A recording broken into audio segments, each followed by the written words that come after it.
नमस्कार विद्यार्थी मित्रांनो.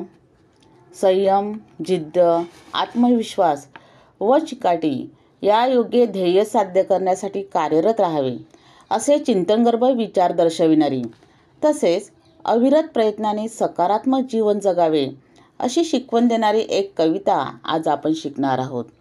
कविता क्रमांक 15, खोद आणखी थोडेसे. आणि कवयित्री आहेत आसावरी काकडे. त्यांचा जन्म आहे 23 जानेवारी 1950. ही कविता आशावादी काव्य या प्रकारात मोडते. मराठी व हिंदी कवयित्री आणि गद्य लेखिका आहेत. BCom नंतर मराठी आणि तत्त्वज्ञान या 2 विषयात MA केले आहे. महाराष्ट्र व कर्नाटक या राज्यातील शालेय पाठ्यपुस्तकात त्यांचे लेखन समाविष्ट आहे. पुणे, नाशिक, गोवा या विद्यापीठांच्या कला शाखेच्या विद्यार्थ्यांच्या अभ्यासासाठी त्यांच्या पुस्तकांचा समावेश केला गेला आहे. कवयित्री परिचय पाहूया. प्रसिद्ध कवयित्री. त्यांचे अनु मनु शिरू, ऋतुचक्र, टिंग टॉंग ट्रिंग, भिंगोऱ्या भिंग हे बालकविता संग्रह, आकाश, आरसा, उत्तरार्ध, मी एक दर्शनबिंदू, लाहो, शपथ सार्थ सहजीवनाची, स्त्री असण्याचा अर्थ हे कविता संग्रह,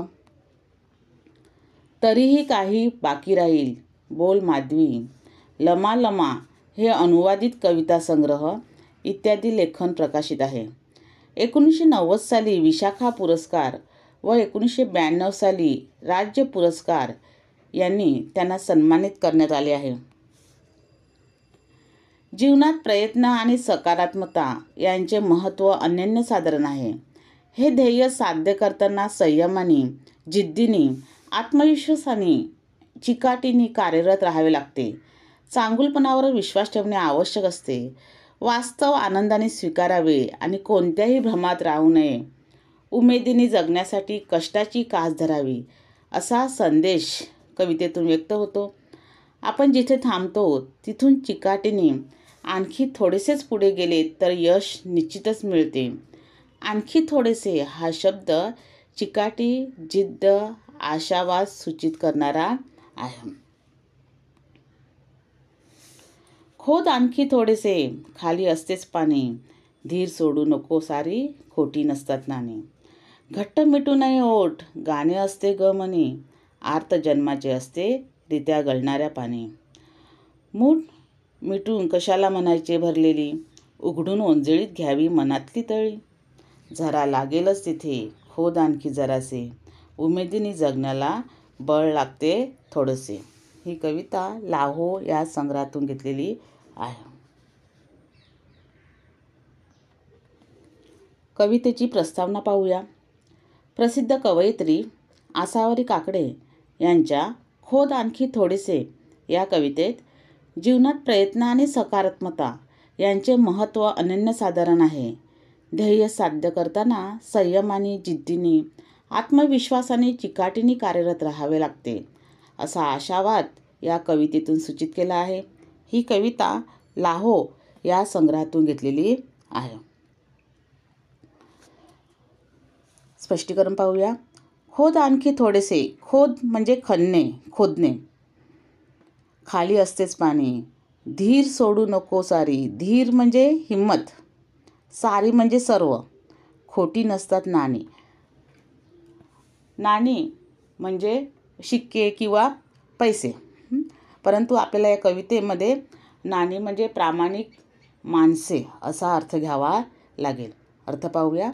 खोद आणखी थोडेसे. बघा, ही जी कविता आहे या कवितेमध्ये सकारात्मक जीवन कसे जगावे व प्रयत्नवादी कसे असावे असा मोलाचा संदेश कवयित्रीने दिलेला आहे.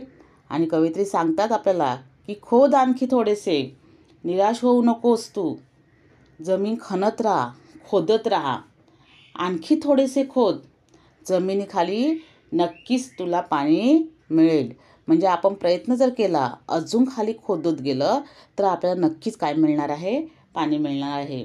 त्यासाठी तू जिद्दीने प्रयत्न कर. धीर सोडू नको. धीर सोडू नको म्हणजे हिम्मत सोडू नकोस. जीवन जगताना तू हिंमत सोडू नकोस. सारी म्हणजे सर्व माणसे, तुम्हाला सांगितलं नाणी याचा अर्थ आपण या ठिकाणी प्रामाणिक माणसे असं घेणार आहोत. सर्व माणसे ही स्वार्थी नसतात, खोटी नसतात. खोटी नसतात म्हणजे स्वार्थी नसतात. सर्व माणसे स्वार्थी नसतात. काही प्रामाणिक माणसेही म्हणजे खरी नाणीसुद्धा असतात. प्रामाणिक माणसं देखील या जगामध्ये असतात. हा विश्वास मनात असू दे. घट्ट मिटू नये ओठ, गाणे असते गमनी. गमनी म्हणजे तुझ्या मनामध्ये. ओठ घट्ट दाबून आतल्या आत तू दुःख सहन करू नकोस. घट्ट मिटू नये ओठ म्हणजे तू घट्ट ओठ बंद करून राहू नकोस. आपलं दुःख मनातल्या मनात दाबू नकोस. ओठ घट्ट दाबून आतल्यात दुःख सहन करू नकोस. म्हणजे अबोलपणे सर्व ज्या वेदना आहेत, दुःख आहे, ते तू सहन करू नकोस.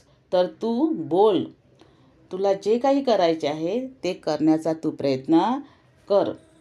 कारण का आत खोल मनामध्ये गाणे असते ग मने. आत खोल मनात प्रत्येकाचं एक आनंदी असं गाणं दडलेलं असतं. आनंदी जीवन हे दडलेलं असतं आणि ते तू शोध. आणि ते पूर्ण करण्यासाठी तू धडपड कर. मग लोक निंदा करतील त्याकडे दुर्लक्ष कर. लोकनिंदेचा विचार सोडून तुझे आयुष्य मनसोक्त जगण्याचा तू प्रयत्न कर. आर्त जन्माचे असते. आर्त म्हणजे वेदना. आर्त जन्माचे असते. या ठिकाणी बघा की शिशिर ऋतूमध्ये झाडावरून मूकपणे गळणाऱ्या पानांचं या ठिकाणी उदाहरण दिलेलं आहे. आर्त जन्माचे असते रित्या गळणाऱ्या पाणी. तर रित्या म्हणजे रिकाम्या किंवा ओसाड. शिशिर ऋतूमध्ये झाडावरून मूकपणे गळणाऱ्या पानातही, पाणी म्हणजे पानातही जन्मभराची वेदना आहे ती साठलेली असते. आर्त जन्माचे असते. आर्त म्हणजे वेदना. आर्त जन्माचे असते रित्या गळणाऱ्या पाणी. शिशिर ऋतूमध्ये झाडावरून जी मुकाटपणे झाडावरून पानं आहेत ती गळून पडतात. त्यांच्यामध्ये जन्मभराची वेदना आहे ती साठलेली असते. आणि ही पानं गळताना दुःख करीत नाहीत, तर पुन्हा पालवी फुटेल या आशेवर ती गळून पडतात. पानं जमिनीवर पडून मातीत मिसळून एकरूप होऊन नवीन अंकुरात हळूच मान वर काढून आपले जे अस्तित्व आहे ते जगाला पुन्हा दाखवतात. आणि असंच जीवन आपण देखील जगायचं आहे. आपल्या वाट्याला दुःख आलं म्हणून गळून पडता कामा नये. मूठ मिटून कशाला म्हणायचे भरलेली. मूठ बघा दाखवले पहिल्या चित्रामध्ये. आपल्या हाताचे आपण हात पूर्ण बंद करतो त्याला आपण काय बोलतो, मूठ. मूठ मिटून कशाला म्हणायचे भरलेली. मुठीत काहीच नसताना उगाच ती भरलेली आहे असे म्हणू नये. आपल्या मुठीत काहीच नाही आहे आणि उगाच लोकांना दाखवायचं नाही आहे की माझ्या मुठीमध्ये काहीतरी आहे. म्हणजेच स्वतःकडे काही सत्ता, संपत्ती, वैभव नसताना ते असल्याचा बडेजाव मिरू नये. गर्विष्ठपणा करू नये. मूठ मिटून कशाला म्हणायचे भरलेली. बघा मुठीत काहीच नसताना उगाच ती भरलेली आहे असे म्हणू नये. म्हणजे स्वतःकडे काही सत्ता, संपत्ती, वैभव नसताना ती आपल्याकडे आहे असे लोकांना भासवू नये. असा बडेजाव मिरवू नये. असा गर्विष्ठपणा करू नये. जे नाही त्याची हाव आपण धरायची नाही. मग काय करायचं, उघडून ओंजळीत घ्यावी मनातली तळी.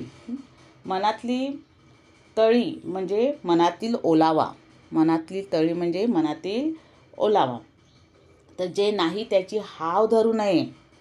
उलट उघड्या ओंजळीत मनात असलेली जी तळी म्हणजे मनात असलेला जो ओलावा आहे, मनात असलेले जे प्रेम आहे त्यातील गारवा धारण करावा. ते प्रेम व्यक्त करावं. तिसरं चित्र बघा की त्या मुलाविषयी ओलावा त्या मुलीमध्ये आहे बघा. मनात जो ओलावा आहे त्याच्यामध्ये आनंद घ्यावा. तीच आपली काय आहे, समृद्धी आहे. आपली माणुसकी, आपल्यामध्ये असलेलं प्रेम हीच काय आहे, एक संपत्ती आहे आपल्याकडे. आपल्याकडे आपल्या मनाचा ओलावा आहे आणि तीच आपली संपत्ती आहे. यामध्येच आपण आनंद घ्यावा. तीच आपली मोठी काय आहे, समृद्धी असते. झरा लागेलच तिथे खोद आणखी जरासे. खोलवर आणखी थोडे खोद अजून. झरा त्या ठिकाणी काय लागणार आहे, झरा हा लागणारच आहे. खोलवर आणखी थोडे मातीत म्हणजे तुला तिथे निर्मळ जो झरा आहे तो मिळेल, तो लागणार आहे. असा आशावाद या ठिकाणी व्यक्त केलेला आहे की आलेल्या परिस्थितीला तोंड दे. भले आज तुझ्याजवळ काहीच नाही, पण तू तुझे प्रयत्न सोडू नकोस, म्हणजे खचून जाऊ नकोस. तर तू कष्ट कर. एक ना एक दिवस नक्कीच आपल्याला त्याचं काय मिळणार आहे, फळ मिळणार आहे. नक्कीच आपला एक दिवस असेल, आपल्याला आपल्या केलेल्या कष्टाचं आहे ते फळ मिळणार आहे. म्हणून या ठिकाणी आशावाद व्यक्त केला आहे की तू खोदत राहा, तू प्रयत्न करत राहा. नक्कीच त्या ठिकाणी तुला झरा हा लागणार आहे. तुझ्या कष्टाला त्या ठिकाणी फळ मिळणार आहे. म्हणजेच तुझी ही जी जिद्द आहे, हीच तुझी जिद्द आहे असं समज आणि तू प्रयत्न करत राहा. उमेदीने जगण्याला, या ठिकाणी उमेद म्हणजे जिद्द आणि बळ म्हणजे शक्ती. उमेदीने जगण्याला बळ लागते थोडीशी नाही. उमेदीने जगण्यासाठी मनाची शक्ती आहे ती आवश्यक असते. आणि म्हणून समृद्ध जगण्यासाठी आत्मबळ हे गरजेचे आहे. आणि त्यासाठी आपण प्रयत्न करायला पाहिजे. प्रयत्नावादी राहणे आवश्यक आहे. तुम्हाला देखील आता अभ्यासाचा झरा खोदायचा आहे. अभ्यासाला लागायचं आहे, तुम्हाला खूप कष्ट करायचं आहे. तरच तुम्हाला चांगले गुण मिळणार आहेत आणि काय करणार आहे, तुम्हाला यश मिळणार आहे. पण जर तुम्ही कष्टच केले नाहीत तर तुम्हाला फळ मात्र मिळणार नाही. म्हणून अजून खोदायचं आहे, म्हणजे अजून तुम्हाला अभ्यास करायचा आहे. तर संकटे ही येतच असतात आपल्या पाठीमागे. अनेकांना संकट येतात, पण संकटांना घाबरून न जाता आपल्याला त्याला तोंड देता आला पाहिजे. आलेल्या परिस्थितीशी सामना करता आला पाहिजे. आणि हा सामना करताना अनेक लोक आपली निंदासुद्धा करतात, पण आपण त्याकडे दुर्लक्ष केलं पाहिजे. त्या निंदेकडे लक्ष न देता आपण आपले काम केले पाहिजे. तरच आपण एक यशस्वी अशी व्यक्ती आपण बनू शकतो आणि आपल्याला यश त्या ठिकाणी मिळणार आहे. या ठिकाणी कविता संपलेली आहे. वर्गपाठ आणि गृहपाठ हा नेहमीप्रमाणे पूर्ण करायचा आहे. धन्यवाद.